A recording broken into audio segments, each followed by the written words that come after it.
के हो Nipah virus? Nipah virus पशुबाट मानिसमा सर्ने एक गम्भीर प्रकृतिको रोग लाग्ने भाइरसको संक्रमण हो।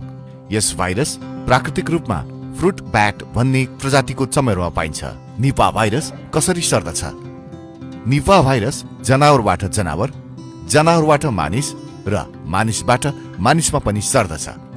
संक्रमित चमेरोबाट सुँगुर, गाई, गोरु जस्ता जनावर हुँदै मानिसमा, संक्रमित पशुको संसर्गमा आएको फलफूल प्रयोग गरेमा, संक्रमित व्यक्तिको रगत, दिशा, पिसाबसँग प्रत्यक्ष सम्पर्कमा आएमा। निपाह भाइरसका लक्षणहरू: ज्वरो आउने, रिङ्गटा लाग्ने, टाउको दुख्ने, मांसपेशी दुख्ने, वाकवाकी लाग्ने, श्वास प्रश्वासमा कठिनाइ हुने, टन्सिलाइटिस। निपाह भाइरसको रोकथाम कसरी गर्ने? फलफूल राम्रोसँग पखालेर मात्रै खाने, तरकारी सकेसम्म पकाएर खाने, गाई वस्तुको गोठ र फार्म सफा राख्ने, मासु काट्दा र पकाउँदा पन्जा र मास्कको प्रयोग गर्ने, सकेसम्म पानी उमालेर मात्रै पिउने, बेला बेलामा साबुन पानीले हात धुने, भिडभाडमा जाँदा मास्क लगाउने।